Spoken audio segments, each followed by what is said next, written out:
the Books Podcast, presented by Tim Haig. Right, well, hello everybody, and thank you very much for coming to the Owl Bookshop. And we're here to talk, of course, about Helen Lewis's The Genius Myth. She had a big success with this book last year, and it's out in paperback, which gives us the excuse. You can't be a genius in a locked room. The left is much more uncomfortable with the idea of raising up individuals than the right. Is being intelligent an entirely positive thing? Far fewer of us have lost a parent before the age of 10, and maybe that's why the world is in decline. I ask you, gentlemen of the jury, is this the kind of book you'd like your wives and servants to read? Helen, thank you very much for coming to the Owl Bookshop. Thank you very much for asking. Thank you for being on Books Podcast. Now then, let's talk about, well, genius in general, and the genius myth. There's an ambiguity, isn't there, in the title of the book? It's not that you're denying talent. It's not even that you're denying genius achievements. It's the label that bothers you the most. Yes, I think we have to blame my husband for the title of the book because he spent a long time working as a news editor, and he said, myth is a good word, myth is a good word. But it has caused me all kinds of trouble because people take it as saying that I don't believe that talent exists, right? That I don't believe that there are some people who are exceptionally gifted at the piano or exceptionally gifted artists or mathematicians or whatever it is, which is not what I'm arguing at all. What I'm talking about is mythology, essentially, and the idea that there are a set of stories that we tell about exceptional people and their exceptional achievements, which are kind of deeply bedded within us. They come from, very deeply from our history and culture. And what happens is that actual normal people who get sucked into these kind of get squished into these templates. So a really classic example is the kind of romantic myth of the tortured artist. If you think about how Rembrandt conceived of himself, he didn't think that it was very important and actually proof of what a great artist he was that he was miserable, right? So that is something that kind of gets created. You halfway blame Vasari for that, don't you? The lives of the artists. And he developed archetypes of artists, and Michelangelo is one of them. Right, and I think that's the thing. If I said to you, what's the one thing you know about Michelangelo? You'd probably say that it took him a really long time to paint the Sistine Chapel, and he did it on his back, and it was horrible and miserable, right? That's the thing that we know.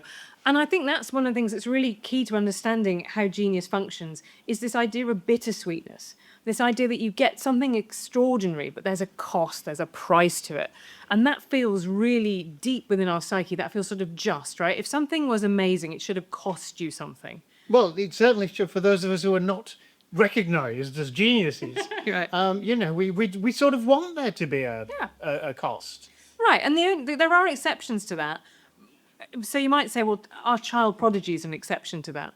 But if you think about the story of, say, Mozart, what's the thing that you find? You have this incredible child prodigy dragged around Central Europe and then lost somehow in later life, which is an odd thing to say about somebody who wrote all the incredible music that Mozart did in his later life.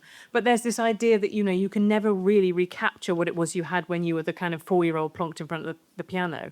And I think that, again, that sort of talks about a cost. And, I think Peter Shaffer's Amadeus is one of an absolutely exceptional piece of literature about genius.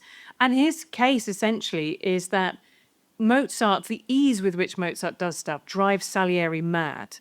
And I think that kind of speaks very deeply to why we think there should be a cost to this genius. We don't want to think that it came easy, because then why you and why not us? And I think that play is very astute on the real point of genius, which we talk about in the book, is about what the effect on everybody else, right? You can't be a genius in a locked room. It's like being famous. It's fundamentally an effect you have on other people, essentially. So it's not about you necessarily coming up with an incredible theorem or painting the greatest picture. It's about the effect that has on the world and what it does to people to call you a genius. And yet, you talk about that vertiginous feeling, falling away as you contemplate an artwork or an equation or a new concept, and you have no idea how it was created by a human brain. You recognise that there are works of genius, don't you? Yeah, and I think that's the romantic idea was that there was the sublime and the beautiful, and some things were just nice to look at, and then there were things like a waterfall or an incredible work of art that when you looked at them, they actually made you feel almost a little bit afraid. They were so all-encompassing, and it kind of struck you with a kind of terror. And I do think there is something like that. I don't know if you ever feel that in an art museum where you just think, how did you get the idea to do that?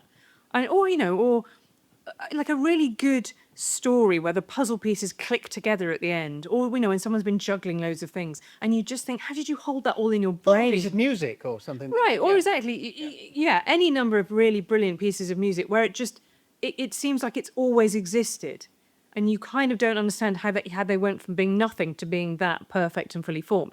Obviously, that's another form of genius myth in itself, right? That most of those things are much more iterative than you would think, that they don't tend to arise fully formed, and that kind of tends to be its own mythology.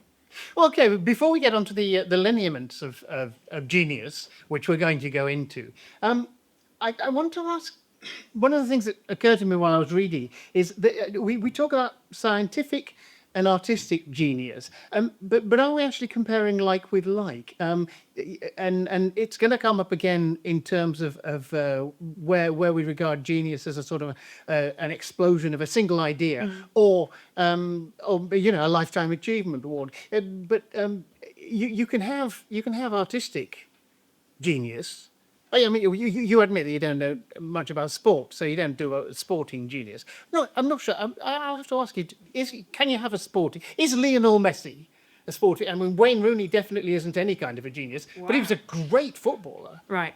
Was he a genius? So there's lots of ways of defining genius, and one of them it's usually phrased as this aphorism, which is talent hits the target, genius hits the target no one can see, and it's something that you didn't know could work. So as I understand, I'm a huge Messi expert and have been for about 3.5 weeks now. That one of the things that he's very known for is finding angles and opportunities and playing the ball in ways you wouldn't expect. And people will say that about chess grandmasters too, that they just think of a twisty way through a puzzle that no one had thought of before. There's a kind of formula, and everyone understands football tactics and now whatever it was, but seeing the opportunity in real time that no one else sees, that's where the genius of football comes in. And the other thing I would say, that there are very good books on sport and exceptional sport mindsets. One of the things that I think is relevant to my argument is to be a truly great player, it often helps to be part of a moment. So part of a sporting revolution. When a new tactic gets involved, or, where a new piece of equipment is, whatever it might be. Or when Arsene Wenger comes in. Arsene Wenger comes in and or the way that motor racing took leaps forward, or whatever it might be. Or to being part of a really impressive rivalry. That generation of Djokovic, Nadal, Federer, Murray, the idea that there were these kind of giants and you wanted to see them play each other is more interesting than them being one person who's undoubtedly the best tennis player, just no one even comes close to them, and they just, bounce out a series of opponents, and the result is never in doubt. And again, that's about the fact that we're craving a story, right? We want there to be a clash of the titans. We want somebody to have a wobble and a struggle, and then they come back and it's their triumphant comeback match. And these are these kind of grand narratives that we impose on exceptional people. But the thing I would say about, the temptation is to say scientific genius is objective, the aeroplane flies or it doesn't, and artistic genius is subjective, Well, that's a good question, because later in the book you say that there are occasions when an invention or a movement forward in science was inevitable, and sometimes it happens simultaneously in two different places. Wallace and Darwin, or those kinds of things. But if a scientific advance is inevitable, it's not inevitable that anybody will write Beethoven's Fifth. It's not inevitable, or is it? I mean, that's the bit where I think it's inevitable that somebody will encapsulate that moment and that zeitgeist. And if not Beethoven, then there'll be something else from that period that people will equally like, right? But I think the scientific achievement is a lot more subjective. And one of the things I didn't get a chance to write about as much as I would have liked is Nobel Prizes in the science, which are quite controversial within the field, because someone has to still be alive to get it. So you get a situation in which there's several people involved in something, and a couple of them have died, and they just get hoofed. Oh, and furthermore, it can only go to 3 people. And 3 people. So if you've got a group working on something of 5, then 2 of them have to be a sideline. Yeah, and this has become a really big kind of political battle, because the way that most science works now is intensely collaborative. If you think about what's happening with particle physics at CERN, that is scientists from, I think, 100 different countries. And you get the Higgs boson is named after Peter Higgs, for example, but that is the work of many hands to establish that. And who gets the credit becomes intensely political. And there's some really interesting writing, I quote some of it by Robert Merton, about the kind of halo effect that you get. And he talks about this thing called the Matthew effect, which is from a verse in the Bible, which is, to him that has more shall be given. And this idea that you can get people who are, they win a prize early on or whatever it might be, and they get a better lab, they get the best graduate students, they get the funding, they get the grants. And so once you've had that early success, it kind No, of... and more than that, if they publish a paper, their name goes at the top. They're the first author on the paper, right, exactly. So that can very much happen is that someone gets designated a star. And we think about happening in Hollywood in the way that licenses bad behavior. That can equally well happen in science, that licenses bad behavior, because suddenly it's the lab of such a person, and if they're not there anymore, then the funding dries up. And so even if they're bullying their research assistants, the temptation is to overlook that. And so I was surprised as I went through it that I had been expecting there to be more of a contrast between science and the arts. And as you say, the other thing that's fascinating, one of my favorite things in the book, is that 1922 paper, which is kind of called Are Inventions Inevitable? And it goes through all of these multiple discoveries. You mentioned Darwin and Alfred Russel Wallace's basically coming up. Well, the only reason that Darwin publishes on the origin of species is that he's worried he's going to get gazumped. And so they present both the papers at the same time. But that happens so much, an unbelievably large amount. You say more about that, because you say if you want to be recognised as a genius, you have to put yourself forward. And it was perhaps a mistake for Wallace to call his book Darwinism. Yeah.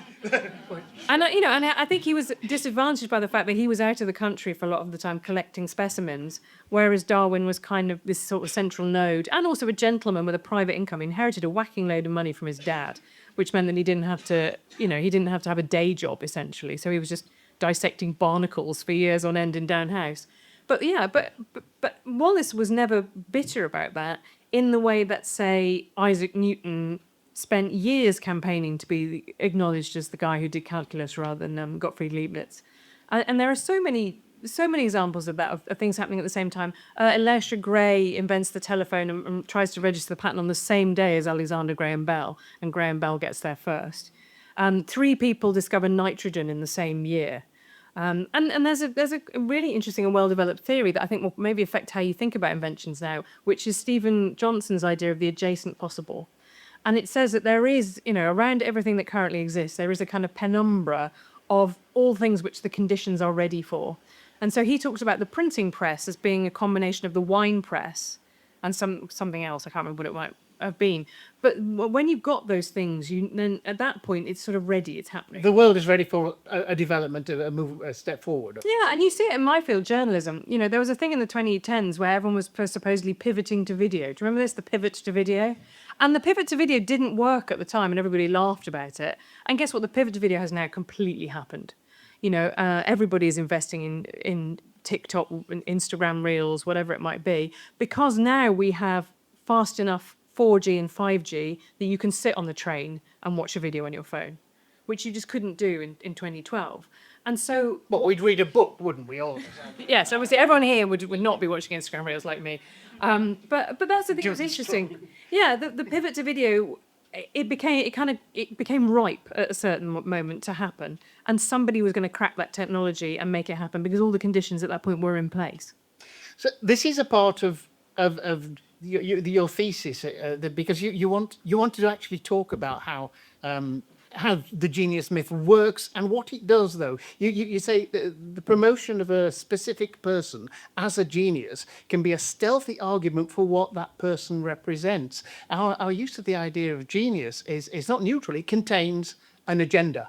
Yeah, and I think this put some people's backs up, but I'm willing to go to the barricades for it, which is, if you think about, I write in the book a bit about the kind of IQ wars of the 20th century. Oh, we're going to talk about that. Okay, we'll get to that. Oh, yeah. But also about the grammar school debate. And the grammar school debate was, extremely vivid and lively from the post-Second World War, because it was about, can you pick winners, essentially? Can you take kids at 11 and work out which ones of them are worth putting extra investment into?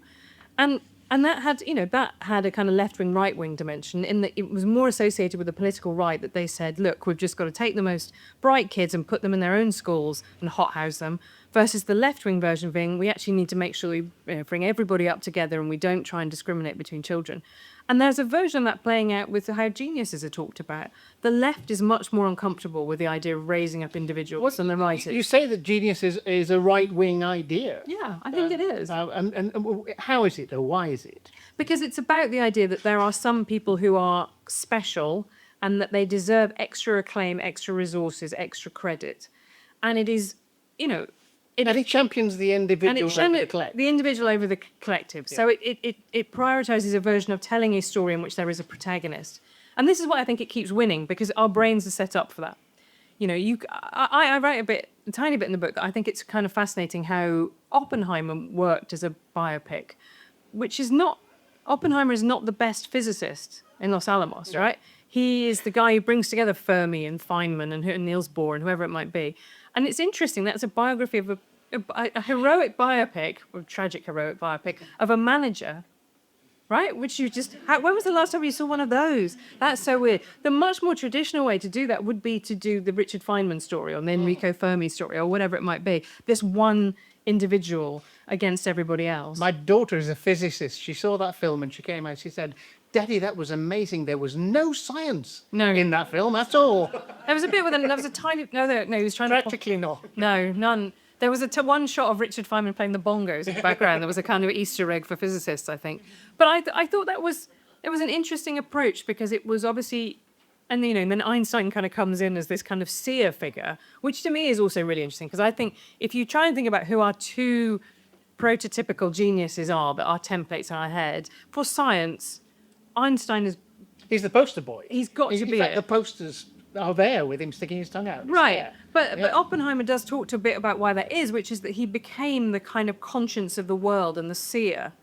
And the fact that he was rendered stateless and he moved to America to flee the Nazis, and the fact that he then has strong opinions on nuclear weapons, he transcended just being a physicist to become a kind of, you've had insights, we want to hear your opinion on And the point everything. here is that, yes, he did re-envisage reality, but he's not unique in having, there are other great physicists. Right. I mean, I was It's just the at the story. wonderful MC Escher exhibition. I don't know if you've seen it at Somerset House. I really recommend it. But they've got a Penrose shape, which is a shape that can't exist in 3D, named after the great physicist Roger Penrose. And his achievements are up there with Stephen Hawking or Einstein to me. But he's not. There was nothing to cling on to in the mythology. Because the Stephen Hawking story is perfect for your thesis. Right, and I have a chapter about biopics in which I do that at the Theory of Everything, and I do A Beautiful Mind, and then I do the Alan Turing, The Imitation Game. Yeah. And it's really interesting when you consider all of those three films together, because you begin to realise quite how heavy the template is, which is that you are special, but you have to overcome something. And they're different. And I found this now forgotten 90s film called something like Boy Genius, in which the tagline was, he's seriously gifted, but seriously twisted. Yes. And when you see that and you realise that, you will find out that every genius biopic, that's essentially the thesis, right? So in A Beautiful Mind, it's that John Nash's schizophrenia means that he can see patterns in the world that normal people can't. And when he starts taking his medication for schizophrenia, he's normal again, like he's one of us. Yeah. Like he looks at the crossword and it's just a crossword. He doesn't start seeing, beautiful equations in it. With Stephen Hawking, the tragic thing for that is that he did his best work before the ALS kicked in. But for the story to work, what touches me about the Stephen Hawking story is the triumph over adversity. He's one of the longest lived people with an ALS diagnosis ever. It's an extraordinary feat of will to have carried on as long as he did. And then the Alan Turing story is essentially, what if the guy who invented the modern computer was kind of like a computer himself? So it's not just about his homosexuality, but about his autism too. It's about saying that all of these things, there's a line that comes up repeatedly in about it's the people that no one thinks anything of, that do the best work or something like that. It's this idea that he was faced such prejudice at the time, but that he transcended that. And that I don't know, but there's a reason that all of those three films did it really well at the box office.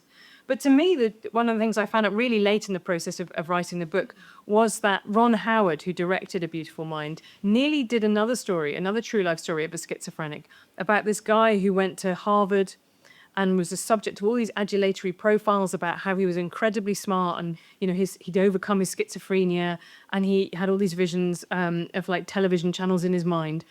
And then he stabbed his girlfriend to death because he thought she was, like an alien Nazi sent to kill him.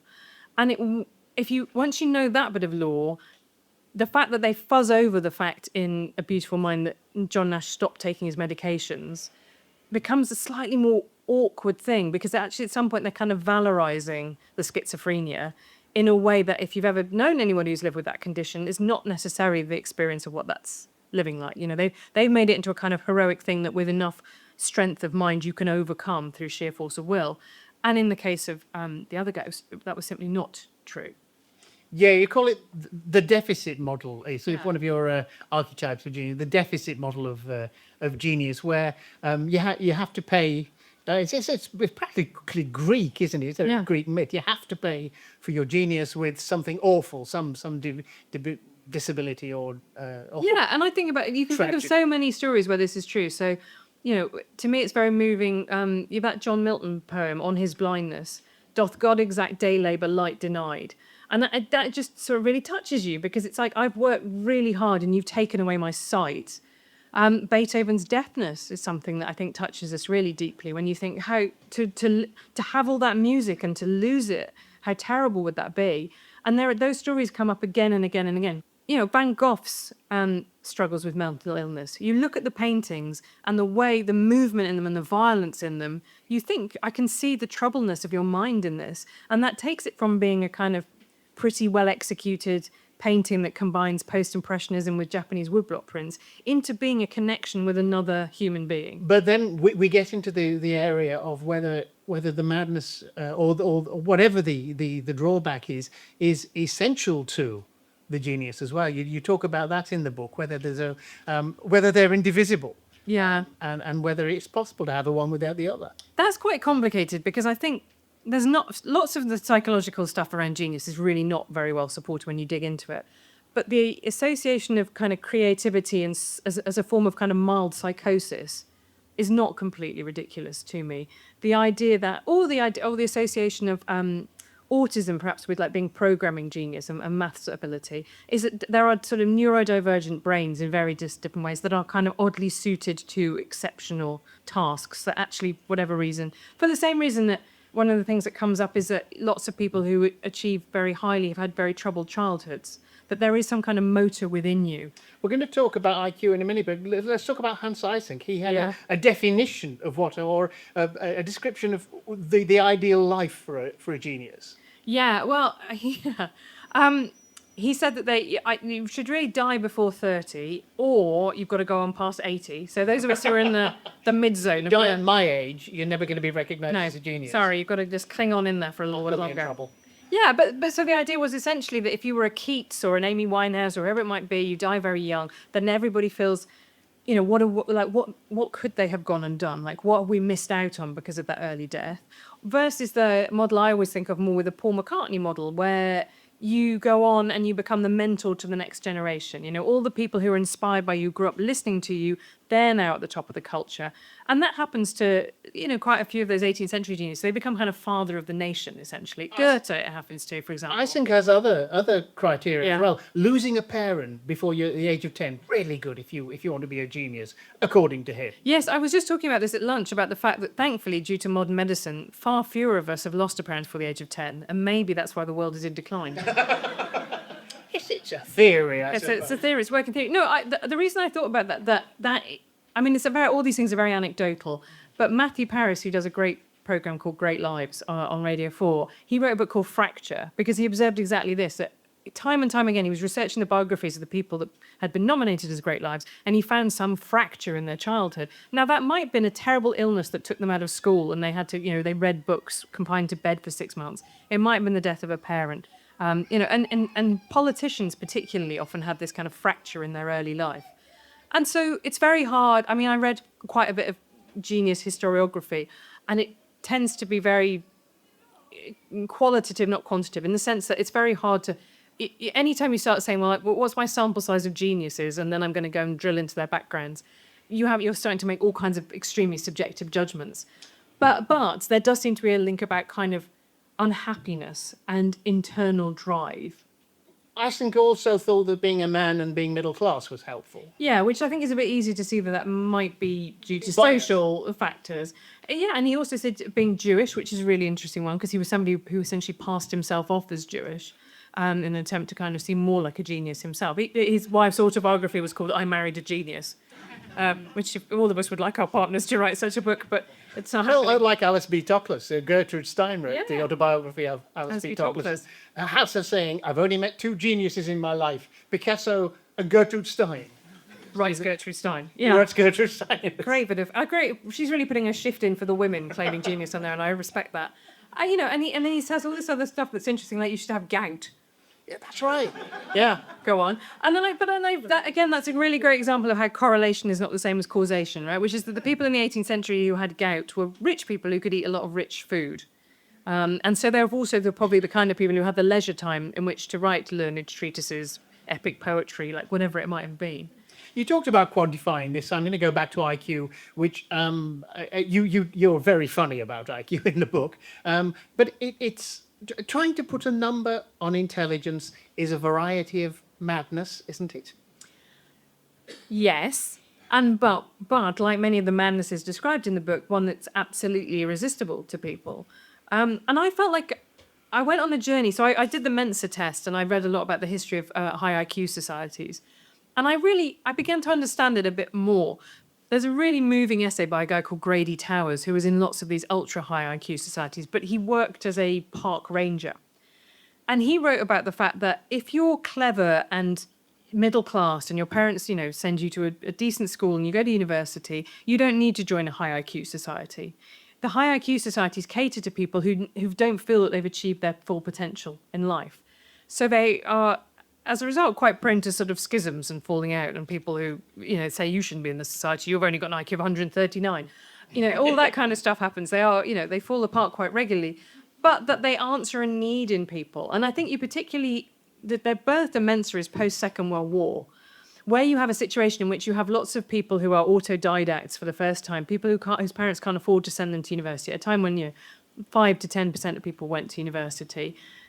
And they, for the first time ever, get to be a member of a society with other, I'm going to say this nicely, like other dorks like them, right? In the nicest possible way. If you grow up in a place where people aren't interested in talking about Goethe, and you suddenly find, Fermat's last theorem, for them it was an opening up of the world, that they suddenly met other people who were, and maybe weird in the same way as them too. So I ended up more positive about high IQ societies than I was when I went in, because I think they answer a need in people. Quote somebody as calling them brain-proud, quarrelsome underachievers. Look, that is Viktor Serebryakov, who was the secretary of Mensa, and he said that was the stereotype of them. But unfortunately, he said it was the stereotype of them because it was true, in that they did always argue with each other. I mean, one of the funniest bits for me in the book is the bit about the ultra-high IQ societies schisming from each other. And it eventually ends up being like, no, it can only be me and my mate Jeff in this society. Like, no one else is going to, you can't come and play in our tree house. Even Jeff's only there to make the tea. Right, exactly. And Jeff's not really on my level. There's a poor guy who writes the history of all of them, and then halfway through the history of all of them, he's like, several people have questioned whether or not my IQ is high enough to even be allowed to write this history. And you think, oh, you sound unbearable, all of you. But it's entirely about the fact that if those people had been fully satisfied in their intellectual lives in some other way, they wouldn't have needed mega or whatever. Oh, and so also, I should add in a heavy sprinkling of actual charlatans. Yeah. Right? So there's a guy called Keith Raniere, who was a member of MEGA, which was the ultra-high IQ society, who is now doing about 127 years in prison for running a cult called Nexium, in which he branded his initials onto young ladies' bottoms. And he did very well on the MEGA IQ test, which you were allowed to take home. And yeah, much as I think that if you've seen the news this week about a professor who set his midterm as a take home, and then he said his final term paper was going to be in person, and there was a little bit of a gulf between the two because everybody had used AI on the midterm. I think an early version of that happened with Keith Raniere in that test. But when we look at high IQ societies and know that there are a great many people with very high IQs in them, but not much to show for it, isn't that it's sort of a confusion, because it's predicated on an assumption that that kind of worldly success is the only thing worth having. And that, other friends or families and other satisfactions don't count unless they're celebrated by the wider society. Yeah, that's the thing I think about it is poisonous, is the idea that everyone's implicitly walking around with a number floating over the top of their head. And if my number's higher than yours, then I'm somehow worth more as a person. I'm a superior being to you. That is the also there is this, I think, kind of idea that it's like if the only thing that mattered in a car was how many horsepower the engine was, right? Which is what I think of as IQ. So IQ is sort of a measure of your kind of raw intellect. Actually, when you're building a car, you can build an engine as big as you like, but you're going to want to remember to put wheels on it.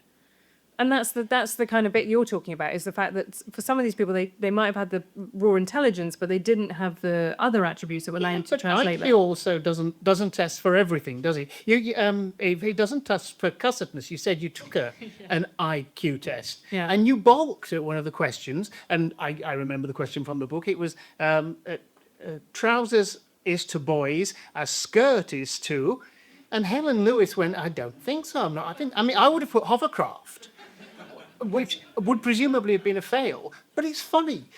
Yeah. IQ can't test for funny. Yeah, but that was one of those ones where you was like, well, I know what the answers should be, but what are we doing here? What are we testing here? And this was the problem with the early IQ test, was that they relied on a lot of cultural knowledge. It was essentially a test of like, do you know which fork to use intellectually?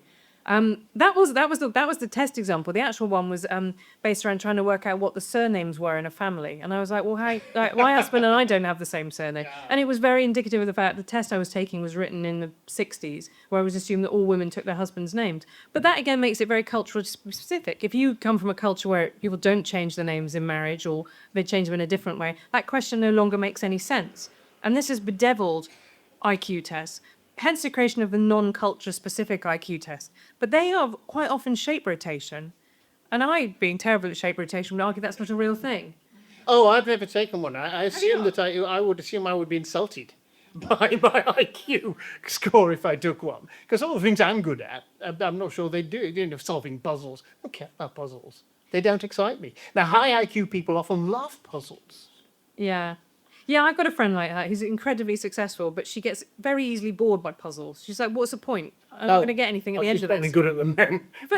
But you know what I mean? Like, there are people who will do things if they feel there's a reward at the end of them, but they don't want to do them for their own sake. And IQ tests are much friendlier to the kind of people who just do the crossword for its own sake or whatever. We've been talking about this way of sort of assessing people and trying to put a number on them in general terms, and we had some reservations. But if you go into the history of it, I'd like you to talk a little bit about some of the psychologists who've tried to employ these. It gets a lot more sinister and a lot dirtier when you drill down. It's a really sad story in some respects, because IQ tests were created around the turn of the 19th century in order to basically give a kind of mental age. That was the idea. Is your child doing about as well as they should be for their age? And therefore, if they're not, might you hold them back a year in school, give them extra tuition, whatever it was. And so one of the guys who was really instrumental in these early versions saw it being repurposed into a kind of who's bestest competition and called it a betrayal. He was like, that was not what he'd done. But of course, because again, everything is historically contingent, it immediately gets sucked into questions of race, particularly in America, where you have in the 1920s and 30s a grand sterilization program of morons, imbeciles, and whatever the third category was, basically the idea of low IQ people. And there's a very famous Supreme Court judgment called Buck versus Bell, in which a judge says, 3 generations of imbeciles are enough. It's Oliver Wendell Holmes, Yeah. who's a celebrated judge. Yeah. He's held in high regard in the United States. So he sterilizes someone with learning disabilities whose mother had learning disabilities, essentially, and that's On the grounds that 3 generations of imbeciles is enough. right. It's a bit high-handed. Well, it's very paternalistic in a way that we're now probably very uncomfortable with. Yeah. But it reveals another outlook that the genius applies to, which is that the world is somehow more for the very clever and the very accomplished than it is for the ordinary people, as though they've got more right to the uses and the advantages of the world than the stupid. Right. And I don't know where it's written, where that's said, but why should it be? I think that's the result of that very Victorian mania for classification. There's a very good book called Every Living Thing by, I think it's I can't remember the name of the author, but it's about the Comte de Buffon and Linnaeus and their attempt to kind of classify all of nature. And it makes a very compelling case that Linnaeus's kind of mania for classification, which he applied to the animal world, was overly fixed and rigid about what a species was. And then, of course, he came to apply it to humans, and he came up with black, red, yellow, and white. And his idea was that there were, superior and inferior humans. And that gets so woven into the idea of genius, which, if you think about the Romantic poet's idea of genius, is not about that. It's not about, like, let's put everybody into brackets and rank them. It's about something ineffable. But as you divine say in the inspiration. book, there's a progression of what the conception of genius is. It changes over time. Right, and that's due to people like Francis Galton, who's the half-cousin of Darwin. And he comes up, he writes a book called Hereditary Genius, and he stratifies people into these lettered categories, and through extremely subjective means about like how long your Times and obituary was, or whether or not you were in the Eton rowing team. Oh, and it's the Jane Austen problem, isn't it? She had such a boring life that her in the Who's Who biography, it's only about an inch, so she gets left out. Yeah, she doesn't make it into... Well, Havelock Ellis, who writes a study of British genius, really wrestles with her because he wants to include people based on how long their entry in the Oxford Dictionary of National Biography is. But she was like, she was born, she lived in a vicarage. She wrote books. She wrote books, she died. And then he really struggles with making anything out of that. And it had exactly the same problem with Shakespeare, about whom at the time there was very little biographical information. And that reveals the problem, which is that you're judging not on the work, but on the vividness of the biography. But when I use the word sinister, you've got Francis Galton then drifts into a strong advocacy of eugenics. Yeah. Yeah, he's the one This who is quite coins... typical of people who want to. Yeah, he coins the word eugenics, and he writes a book called Can't Say Where that is about the idea that we'd live in a utopia where people get issued breeding licenses if they're if you're very clever you get a breeding license, and if you're not very clever you get sent to a kind of work camp, and this was a very Victorian, what's the right word for it? Kind of cold caste based idea of society, right? It was a British version of a caste system essentially, but based on intelligence. And he thought everybody could be neatly slotted into one of these categories, and then that was sort of your destiny, essentially. Very Aldous Huxley. Well, you can see how it influenced all of the science fiction age, but it was also at the time an extremely respectable line of thought. Eugenics was a respectable and left-wing. Mary Stopes, the great contraceptive pioneer, was madly into it. George Bernard Shaw, the Fabians, before the Nazis came along and ruined it. That's not very crazy. Gave it a bad name. Yeah. But before it was really obvious what the implications of looking at humanity like that were, it was a respectable intellectual tradition. And we'd be able to breed a better species just by sterilizing the unfit, but the reason I wanted to include that in the book is by the end I'm bringing it all the way back round to the kind of tech bros who a lot of them have that feeling that they are special people with special gifts, and that we should have more people like them and rather fewer of non-people like them. And Elon Musk is doing his level best to create... Well, he's obsessed with having hundreds of children because he thinks he's, like Genghis Khan. He wants to sort of repopulate the world with mini Elons. So maybe something the rest of us have got a few views about. But it's essentially the idea that he's a superior sort of person, and therefore he has a duty to give his superior sort of genes to other people. And one of my favourite chapters in the book is a kind of premonition of that, which is about the genius sperm bank. I was going to... What is it? You have Great to talk about... doomed adventures. Well, let's start with Terman, actually, and then move on to William Shockley. We're going to get that. Yes, please do. Lewis Terman is a really interesting sociologist in the early 20th century, and he does a really big cohort study which starts off being called Genetic Studies of Genius. And he takes California school children, gives them an IQ test. If they make the cutoff, he registers them and follows them through their lives. And he does, there is good work in this. He rebrands it to the gifted instead of genius because he's really disappointed he hasn't found a Tolstoy or a Shakespeare. And he goes, well, they're quite rare. And if you follow their lives, it's really, as a piece of sociological research, I reckon there's a brilliant book called Terman's Kids, which is and they lived through the Second World War. So termites. The termites, yeah. So a couple of them end up in the nuclear physics research program, for example, and one of them is One of them is the psychiatrist who testifies in the Nuremberg trials and then kills himself with a cyanide capsule the same way that Goering did on New Year's Eve a couple of years later. I mean, if you want to hear about amazing 20th century lives, the Terman study is brilliant. But what it didn't do was find geniuses. And he comes to this slightly reluctant conclusion that they're very rare and you can't test for them. But I was also fascinated in this Terman study because there were 2 Nobel Prize winners in that cohort of Californian children in the years that he was looking for his termites, and neither of them made the cut as children. One of them is a physicist who is, I'm going to say Louis Alvarez, and I think that's a football player. I've been scrambled by the World Cup. I think he plays like he's a Portuguese striker, so ignore that. But the other one of them is William Shockley, who won a Nobel Prize for the invention of the transistor. And he was haunted, really, in his life by the fact that he had been found wanting, to the extent that he became, after his great success with the transistor, he became obsessed with IQ, and particularly race and IQ, and whether or not his own IQ had been terribly misjudged. And it was a really interesting example to me of somebody who had achieved great success in their life, but nonetheless felt that early slight had somehow kind of needed to be redressed almost. And then Robert Graham comes along. Robert Graham, the eccentric eyeglass manufacturer, classic Californian millionaire. He invents the scratch-proof coating on glasses lenses, and then in later life decides, I'm going to make a sperm bank of geniuses, which, given that what today's millionaires and billionaires are spending their money on, is kind of about par for the course, I would say. But his idea is essentially that he will go to Nobel Prize winners, harvest their sperm, and make a kind of race of super babies. And the only person we know, the only top-level person we know of who donated... to admit that he was... Yeah, is William Shockley. Yeah. Who donates at about the age of 70 and has no idea that his sperm quality might have degraded at that You point. see, that doesn't strike me as terribly bright. I would have said almost everybody knows, but not Shockley. Not William Shockley, no. So, and it's really interesting we don't know very much about the kids that came out of this. There were definitely some, I don't think his donation didn't produce any kids, but there was one child that we know of who was the kind of flagship child produced by this program, a guy called Doron Blake, who's about my age, born in 1983, I think. Doron means gift from God.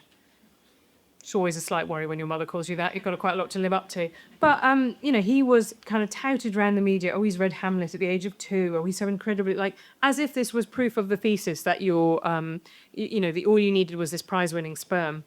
But he got to teenagerdom, didn't like the publicity anymore, and I looked him up on Facebook. He lives in, I think, Connecticut, and he's a kind of secondary school teacher. He's having a very nice, normal life. But what he wasn't was a kind of Gattaca-style superhuman being. And that's, to me, is really interesting, because we are now in a situation in which almost anybody who does IVF will be offered embryos which are graded, right? Which ones and if you go to certain companies like Hera in America, they will literally give you a projected IQ score for all of your embryos. Yeah, everything's illegal in America. Incredibly reductive. Right. And that raises really difficult ethical questions. Do you pick your embryo on the basis of IQ? Well, nobody's going to choose to have a stupid child. But then, would they choose to have an ugly child? Or would they... I mean, No one thinks their own kids are ugly, surely. But yes, I know what you mean. But also, is being intelligent an entirely positive thing? You talk to lots of really highly intelligent people, and it can often be like any type of difference, actually something that's not that comfortable to live with. And maybe some people they think they would have been happier if they had been normal. So it's a really loaded question that we've kind of just accepted, like we've bounced into that without really ever having that discussion. So, not everybody wants to be a genius, but if you do want to be a genius, you should be weird, shouldn't you? Yeah, if you want to get the mythology of genius going around you, then definitely being a sort of normal 9-to-5er who just doesn't cause any problems for anybody is not going to help your genius mythology. That leads us to another matter, which is the genius as an asshole. It seems, a lot of people want the label because it gives them a license to behave appallingly or just to follow their own desires. Yeah, and it gets woven into the mythology that somebody being difficult and demanding is proof that they're not like other people. And my go-to example for this one is probably Picasso, who is described by people around him as being a vampire. I think Brancusi calls him a vampire. His granddaughter Marina says he needed blood to paint. My mother's blood, my blood. He was not an easy person to be around. There's a trail of kind of suicides around him, and he was incredibly. His whole mythology of himself as the picador, the bullfighter, was that he was this exceptional individual, and that he was very aware that he was a brand. He was Picasso. Well, that's his granddaughter complains, isn't it? That Yeah. It's a Picasso is a brand name, and she complains that Yeah. you've got cars with the word Picasso. Her complaint is that he makes her some paper animals when she goes to visit him, and she's about to go and take them home, and he goes, "I'm excuse my Spanish accent, but no, these are the work of Picasso," and won't let her take these sweet little origami animals that he's made for her home because he's aware of their commercial value. It's quite brutal level of kind of awareness of your own, talent and appeal. Does it go further? A genius as a monster? I mean, you were talking about Picasso. I thought of Lucien Freud. All those children and all those women, and the totally selfish dedication to his own interests. Yeah, I'm not so aware of his story, but again, it's interesting that one of the things that lots of the muses talked about is how long the paintings took. That it was a real marathon, and he always wanted to work from life, not from photos. And again, that again becomes part of the mythology, right? That it's a kind of endurance sport, that it really kind of cost him something to make those paintings. Another malign effect of the genius label Yeah. is that genius comes to believe that his genius is somehow a transferable skill, that having genius now makes you an expert in everything. Right, and this definitely, they call it Nobel disease, which is that people get a Nobel Prize and then they suddenly kind of go slightly mad because people just ask them their opinions on everything. And that's definitely the story of Shockley. Shockley was a good physicist. What he wasn't was a kind of, great Daily Telegraph columnist. And that's how he tried to reinvent himself as, essentially. Well, yes, although your potted account of Shockley suggested that, yes, he was a good physicist, but he was very happy to ride on the backs of other people's achievement. Well, he was very insecure, I think. That's the thing. You can be both talented and also insecure. So he kind of gloms onto the Nobel Prize. And, he was the leader of the lab, and he took a lot of credit for things that other people did. And that, again, that gets disguised, I think, a lot. The idea is surely that a genius should be just lofty in their ivory tower and not really concerned about credit. And that's the way that we often portray them. And again, that just often isn't true. There's often a lot of politics involved, which then gets kind of airbrushed away. Do you think we could find a critical mass of geniuses who were not monsters and weirdos? Oh, yeah. I mean, there's definitely people who did it for the love of the game, as it were. And yet you talk about, for instance, Tim Berners-Lee, who invented the internet, and yet he's not the poster boy for anything, is he? He's modest and he's normal. He's normal. And that's a real problem. Yeah, I talk about this contrast between, Elon Musk kind of talks about, I want to go to space and I sleep. We all want Elon Musk to go to space. And I sleep in a sleeping bag because I'm extremely hardcore. My kids are called XA/12. And then I say, whereas Tim Berners-Lee's kids are called Emily and Fred. Yeah, it's a bit like that. And it's just no, he's not committed to this mythology of himself as a kind of superhuman who can't, possibly partake of your weird human rituals of calling your children normal names. And I think that, that hinders him. There's a line I think about, look, Jesse Armstrong said this about the fact that, the TV writer, about the fact that he's just lives a very normal and boring life. There's a Flaubert quote, which is, I live the quiet life of the bourgeoisie that I may be violent in my work or something like that. But that doesn't really work for people if you want to get the genius myth going. You can't really live the quiet and orderly life of the bourgeoisie. You need to, particularly being like a bohemian. And I think I sort of blame Byron a bit for that. I think that one is a romantic one. The idea that, having this gift within you will sort of drive you to crazy places. You can't possibly fit in. You have to be... And you can't be expected to fit in. You can't be expected to fit in. That's the point, isn't it? And I think Byron was very didn't he, supposedly at university, have a lobster that he took for walks? Which is I have to say, I kind of feel a bit like this about Oppenheimer learning Sanskrit. I feel like no one really needs to learn Sanskrit. And it's the kind of thing that you learn when you want to be like, oh, what am I doing? Oh, I'm actually just learning Sanskrit. Because it's, you can't just learn French, can you? That would be too easy. He wants to say, I'll become Shiva, destroyer of wits, in Sanskrit, doesn't he? That is cool, Yeah. definitely.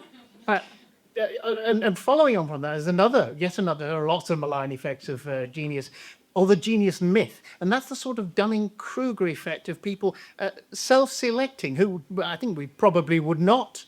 I mean, I don't think Elon Musk is a genius, but people who consider themselves. Yeah, it's a sort of.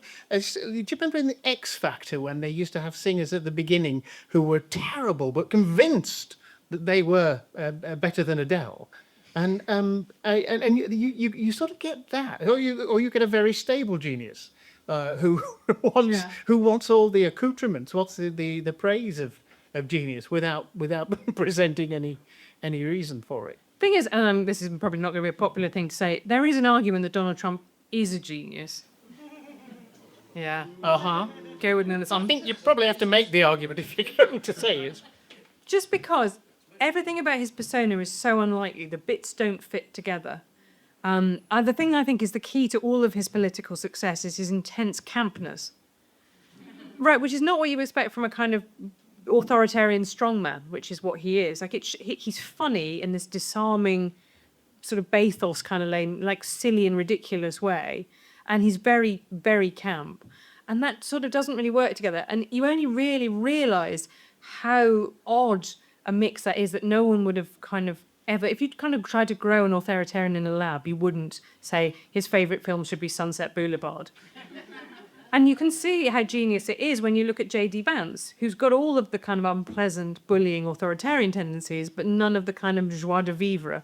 None of the charisma. And the ridiculousness and the kind of the over-the-top caricatureness.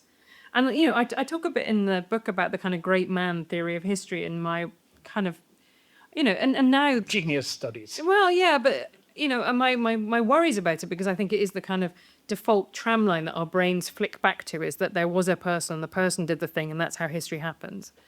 But the one time I think you can make an argument for that being true is in politics. It matters that Winston Churchill is the British leader from 1941 or whenever it was onwards, right? Like, you replay that without him, and those series of events probably do turn out differently. It matters. No one else could have changed America quite the way that Trump has. So I think that is the one place where I do kind of believe Napoleon is Napoleon, right? That is the one arena in which a great man theory, I think, probably does work. I'm going to... now I've defended Trump, you're going to open it to questions. So No. Before we do, I just want to ask...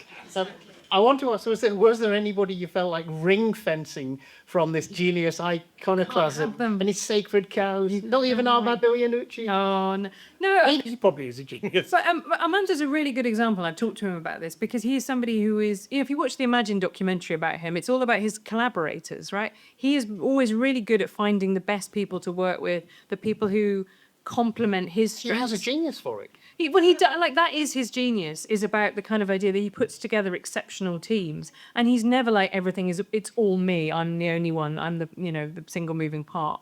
And most of his best work has been like ensembles, has been improv, has been about creating a look at the thick of it. They created a culture on that. It had exceptionally good writers on it, but they also created a style and a culture there. And that bit, I don't think we don't talk about the genius of teams. And that kind of emergent genius of that often enough. So, yeah, I'll ring fence Armando. I'd like to ring fence Terry Pratchett, my favourite author. Very, in some ways, boring man from the West Country, got him when he shared. He was ferociously smart. Ferociously smart, ferociously hardworking. But he got up every morning and he wrote some words in his shed, and then he went for a nice walk. And that's when he went to conventions, and that's what he did. And in a way, I think it kind of counts against him. But there's no, he was not a Byronic tortured figure. He had a kind of few big hats and skull rings and stuff like that.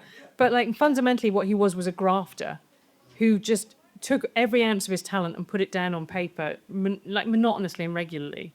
And so I'm going to ring fence him as well. Sorry, Room 101. Who do I get to say? Yes, absolutely. Well, I am now going to invite, has anybody got any questions that they'd like to ask? And this lady gets in first. Please do. Thank you. I can't wait to read the book. And I'm intrigued by the idea of genius being a right-wing notion. I have the sense it might also be a very male notion. I'm wondering how many women are in the book. Yeah, a really good question. And the answer is not that many. I do have a chapter that's called Great Wives, which is about the fact that, you will look at lots of creative partnerships which have been subtly the wife has now been kind of forgotten from history. And that might be everything from material support to actually kind of being a collaborator in the work. It's now fairly well accepted by people in English and history studies that Harriet Mill was incredibly influential on J.S. Mill, to the extent that some of his work was essentially co-written. She edited it really intensely, and her notes are on, I think, on the manuscripts. So there is that kind of thing. But you're right. I think, again, it comes down to the fact that the templates is very hard for women to access. What are the templates of female genius? It's really quite tricky, particularly in later life. I think it really difficult to access. And the other thing is that domesticity is held against geniuses. And that screws over quite a few men too, but particularly hits hard on women. My friend Ian Leslie, who you've interviewed before, who wrote a brilliant book, John and Paul, about the Beatles. And the animus for him writing that book, I think, was he wrote a brilliant Medium post about Paul McCartney and how underrated Paul McCartney was, which was conventional wisdom about 10 years ago. I think is now partly as a result of Ian's work, course corrected itself. But one of the things he said was John fitted the template of what a rock star was. He was like drugs. He was politically active. He was, he was Byronic. Paul went off, and his album cover is him snug. I think it's Mary, the baby in the sheepskin coat, right? And he loved Linda, and he talked about that, and he was derided for that because that wasn't what a genius did. You were wild and untamable. You weren't kind of cooking sausages at 5 p.m. for the kids' tea. And I think that has been something that's really held back women, is not having templates of genius to access in the same way. You also, in the book, you make a reference to a study. Somebody found a study of great men of mathematics or American mathematics, and complaining that there are no women in it. I don't know women in great men of mathematics. But there are also really very obvious social conditions that last for a lot longer than you think. So very obvious one is women obviously not allowed to graduate from universities. And Cambridge didn't issue degrees to women until the late 1940s. I mean, much more recent than you would think. But then things like Heather Ayrton, an absolutely brilliant physicist, she wasn't allowed to join the Royal Society because women couldn't join the Royal Society. Women couldn't study life drawing because it was deemed improper for them until really late on. One of the reasons that the novel form in the 18th century is dominated by women is that you just wrote it. You sat in a room and you wrote it, and then people sat in a room and read it. You didn't have to, like epic poetry, you didn't have to get the king to sponsor you. Yeah, but you had to pretend to be a man. You had to be Currer Bell in later on you did. The 18th century women didn't have to do that so much. But then you get the snobby problem of getting read out of history. So very famously, Ian Watt's incredibly influential book, The Rise of the Novel, which was on my English syllabus when I studied English, said it's about Henry Fielding, Samuel Richardson, and Daniel Defoe. So that's the rise of the novel, the three people of the rise of the novel. And then it has this line in introduction where it goes, of course, most of the novels in the 18th century were written by women. Okay, we're just going to talk about Daniel Defoe. And so what happens is then, those are popular. Those are popular books. They're just ones that people read. They're not the good ones. And so you get these social conditions, overt sexism, political bias, and material conditions. All of those conspire. And they conspire against people from racial minorities, and they conspire against working class people too. But being able to access material things like universities and royal societies, that was a cosy little club, and that which excluded a lot of people. And we have travelled there's a long way left to go, but we have travelled quite far in a way that you will now you will see far more women celebrated because they've just got access to the tools that there's used. Oh, I have a complaint. Okay. Oh, good. They were hoping. So I came along with a notional bingo card of all the names I expected to have checked off during today's talk. Okay. And there's one missing. Okay, who I missed? You got Mozart and Beethoven and Musk. Yeah. But what happened to Leonardo da Vinci? What happened to Leonardo da Vinci? He's in the book, you'll be pleased to know. There's a really interesting essay by the tech guy, the founder of Y Combinator, whose name's gone out of my head. Paul. Anyway, he writes a really interesting essay that's called The Milanese Leonardo, which is all about whether or not Leonardo da Vinci could have happened if he'd been born in Milan rather than Florence. And it's a really interesting insight into the fact that talent isn't necessarily enough. And he makes this case that, you don't just need Leonardo, Paul Graham, there we go. You don't just need Leonardo, you need Florence as well. And one of the things that's really interesting about the Renaissance is you can see the importance of what we would now call kind of scenius. This is Brian Eno's word for like a place that's unusually fertile. And that to me is one of the interesting lessons about Leonardo, is that he exists in a context of lots of people pushing the boundaries of art, and that he's more interesting when you restore him into that kind of that pantheon. And I find that Renaissance Florence just an absolutely fascinating time period to study, because Paul Graham's question is essentially a really good one that you should. I don't know the answer. I think about it a lot, which is why wasn't Milan as exciting as Florence? Didn't have the Ninja Turtles. Didn't have the Ninja Turtles, but they're two places with essentially the same political system, the same climate. They're very close to each other. It's the same time period. But one of the things is the patronage of the Medici family. They put money into art, practically. And the other thing is that you've got artists who are learning from each other. They see each other's work, they learn from each other, they're in competition. Can you compare that with the early 20th century Silicon Valley with California? The same thing happened. Yeah, and Paul Graham concludes this essay by saying to 20-year-olds, so if you're a 20-year-old now, look at where you think the most exciting work in your field is happening and move there. Go and be an interesting place. It's one of the reasons that the Industrial Revolution is so dependent on the idea of cities, right? Because you suddenly get these concentrations of people in the same place. It's, again, to go back to your idea, like this was the ideal of the university, that you connect people as kind of nodes of knowledge. And that's the idea behind the Large Hadron Collider at CERN. So Leonardo does make an appearance in the book. Not in Ninja Turtle form, in artist form. But that really interesting question and the question it poses is, what are we doing now to make London or Edinburgh or wherever it might be like Renaissance Florence? And one of the things that's really sad is that we have incredibly expensive housing, so artists can't live in cheap squats. And, like Patti Smith writes very beautifully in her autobiography about what it's like to be a kind of grungy kid. And those people are now living in Zone 17.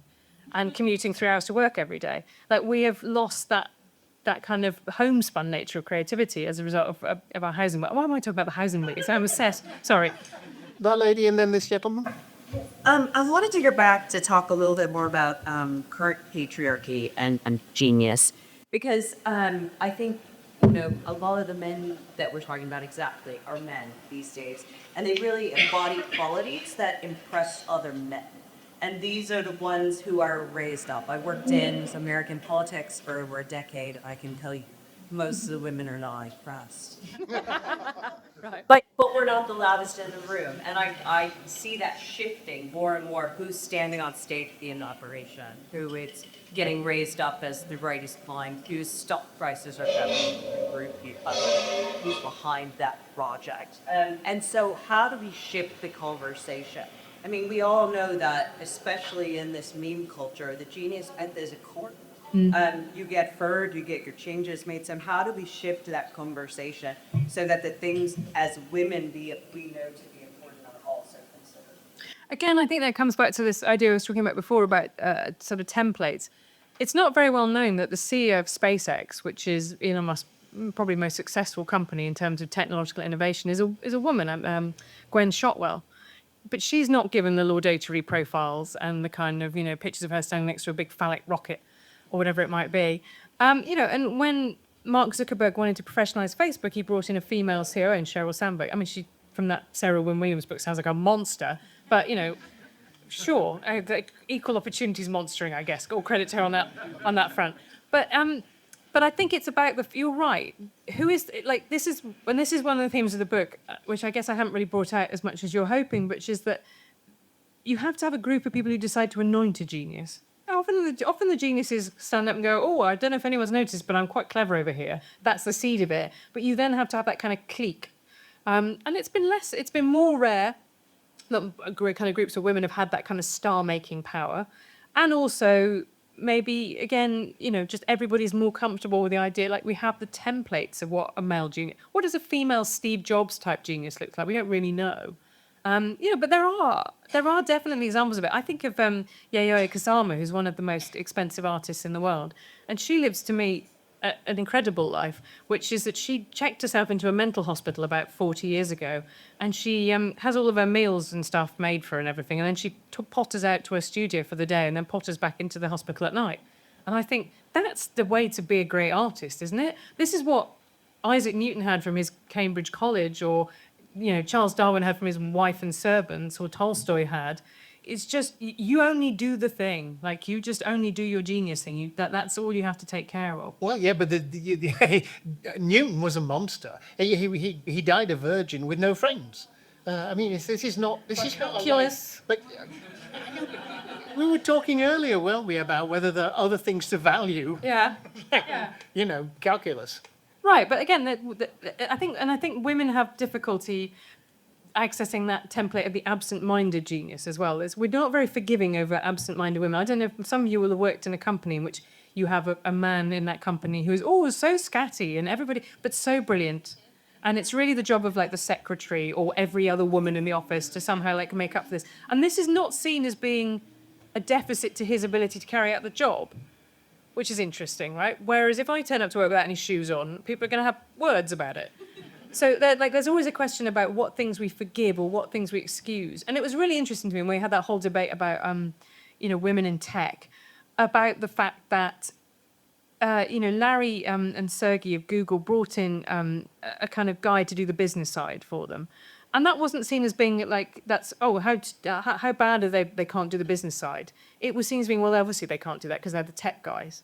And I think we demand more that women be all-rounders.